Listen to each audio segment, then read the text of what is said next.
Gamers, I'm so excited to talk about the loot from this new dungeon.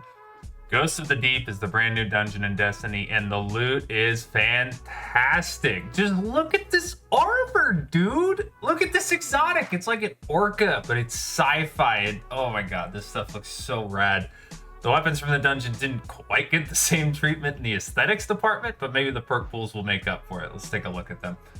Circling back to the exotic first, though, this is the Navigator, a strand exotic trace rifle, which I do not have yet, unfortunately. This weapon severs targets after dealing sustained damage to them, and shooting your allies with it gives both of you woven mail. Insanely good support functionality there. There is also a catalyst for doing a little side quest within the dungeon.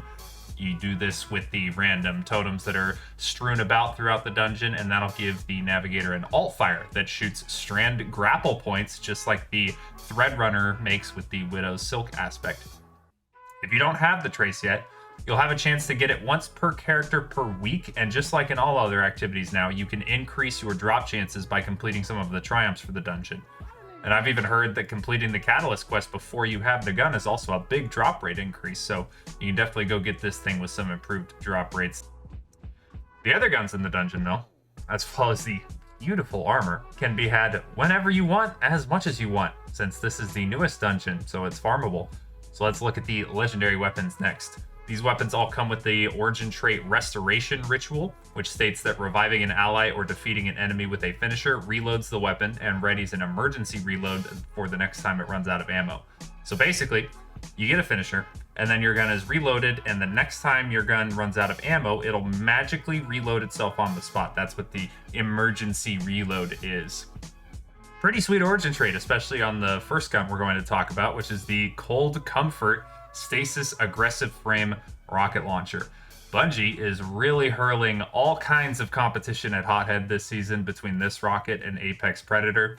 You can get from all three encounters, and starting in the first major perk column here, there isn't actually as much to get excited about here as with Apex Predator. Really just three good options. The one with the most potential is Envious Assassin, which could, if you get it up all the way, potentially overfill your rocket up to 3 in the mag, which when paired with the origin trait will allow you to fire out 4 rockets consecutively without reloading, which is nuts and definitely what I'll be looking for.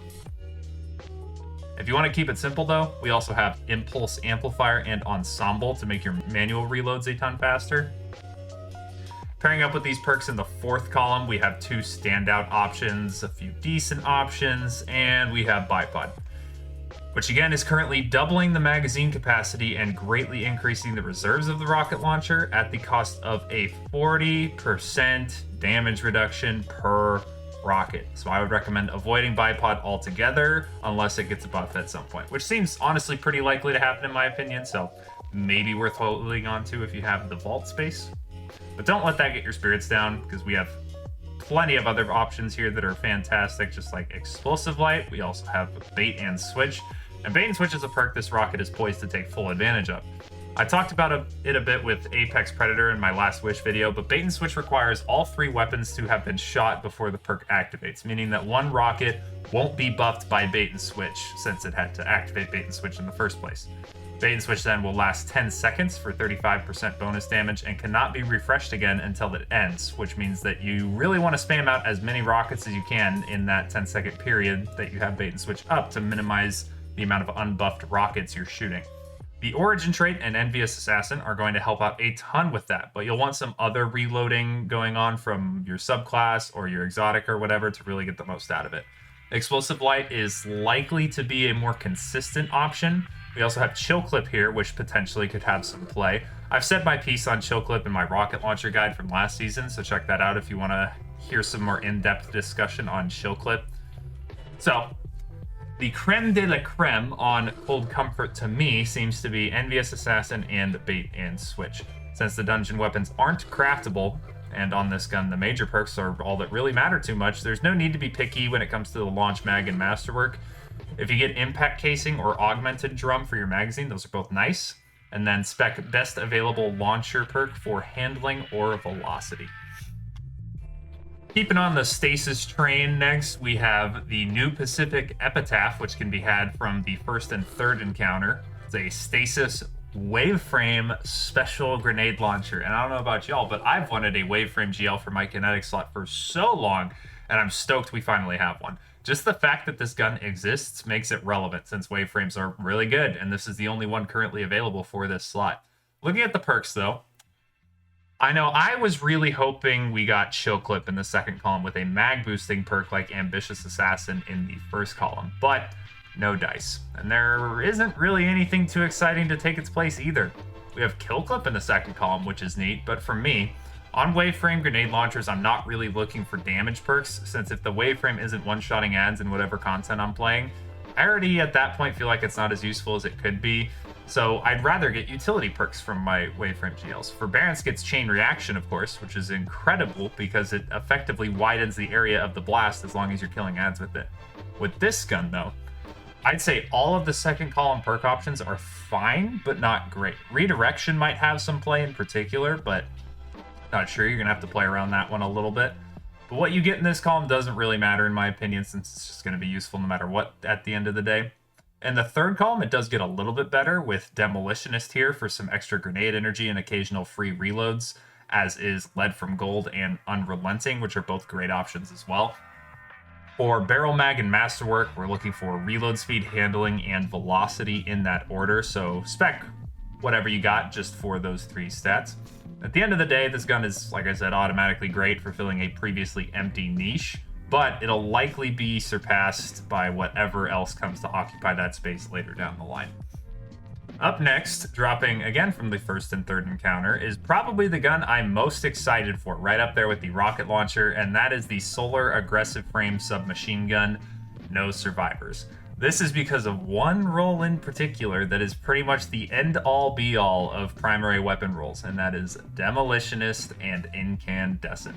That's what I'll be chasing, that's what I assume most people will be chasing, and it's the only SMG that can get it. The options also kind of fall off a cliff after that point too. There is Adrenaline Junkie in the fourth column, which is a very nice pairing with Demolitionist. There also might be some play to Collective Action if you want to go that route.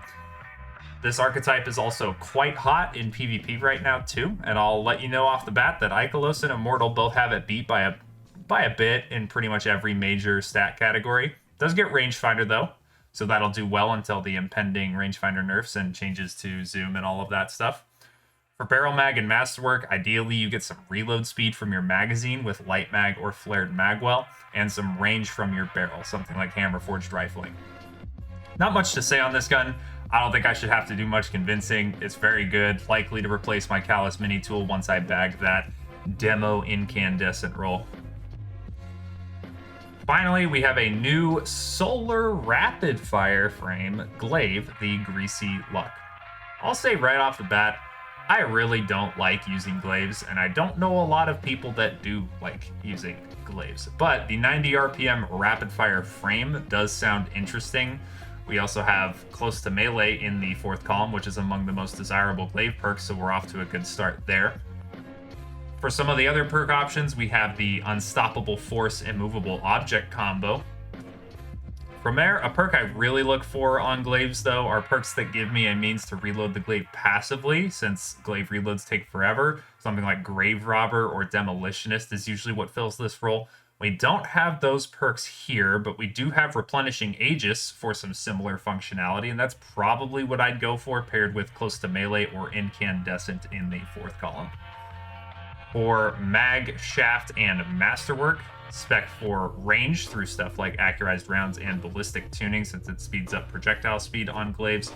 I'm unsure of just how much the whole rapid fire frame thing matters to people. For me, it's not a lot, so this is just another solar glaive in my opinion.